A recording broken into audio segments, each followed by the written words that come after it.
Merci. Merci Philippe Juvin.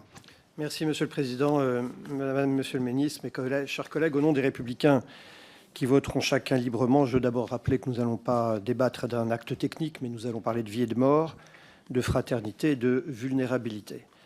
Alors tout d'abord, les rares garde-fous, les fameux critères stricts, ils ont sauté. La procédure, n'ayons pas peur de mots, est devenue expéditive. 0 à 17 jours de délai. En Belgique, c'est au minimum 1 mois. La collégialité elle est absente puisque vous pourrez ne rencontrer qu'un seul médecin, un seul, physiquement, qui décidera tout seul. Et enfin, le suicide assisté pourra s'appliquer à certains patients qui ont devant eux plusieurs années à vivre sans perte d'autonomie. En phase avancée, cancer métastase, qui vivent plusieurs années. En phase terminale, les insuffisants rénaux dialysés vivent plusieurs années. Voyons maintenant, et donc on est loin du soin ultime qui nous est présenté, puisque les gens vivent plusieurs années. Voyons les principes maintenant. La loi pose le principe de la liberté absolue de choix comme valeur suprême. Est-on toujours libre quand on décide de se suicider? Est-on libre quand on souffre de dépression? Les psychiatres savent qu'évidemment non. Est-on libre de son choix quand on est seul, quand on ne peut pas se payer tout ce qui rend la maladie moins pénible, l'aide pour se faire conduire tous les jours dans la douche, le fauteuil roulant à 2 000 €, l'ordinateur pour s'exprimer? Mes chers collègues, quand on est pauvre, la fin de vie est plus difficile que quand on est riche. Et posez-vous la question, pourquoi dans l'Oregon, la majorité des suicidés sont-ils les plus pauvres?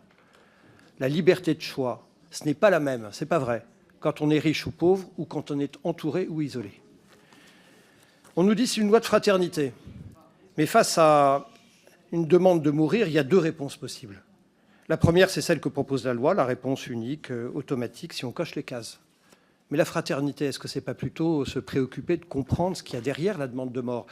Quand ils arrivent en soins palliatifs, 3% des patients veulent mourir. Et une semaine plus tard, ils ne sont plus que 0,3%.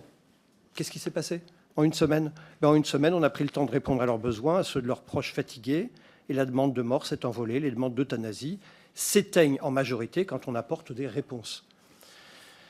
Enfin, l'exaltation de la liberté individuelle ne peut pas être un projet de société, car nous ne sommes pas seuls. Le projet de loi, il exprime en creux une fascination pour la performance, la dépréciation de la vieillesse, de la dépendance, et il sous-entend qu'il y aurait des vies qui valent d'être vécues, et qu'il y en aurait d'autres qui ne vaudraient pas le coup d'être vécues. Et à ça, nous n'arrivons pas à nous y résoudre. Nous pensons qu'une autre voie est possible.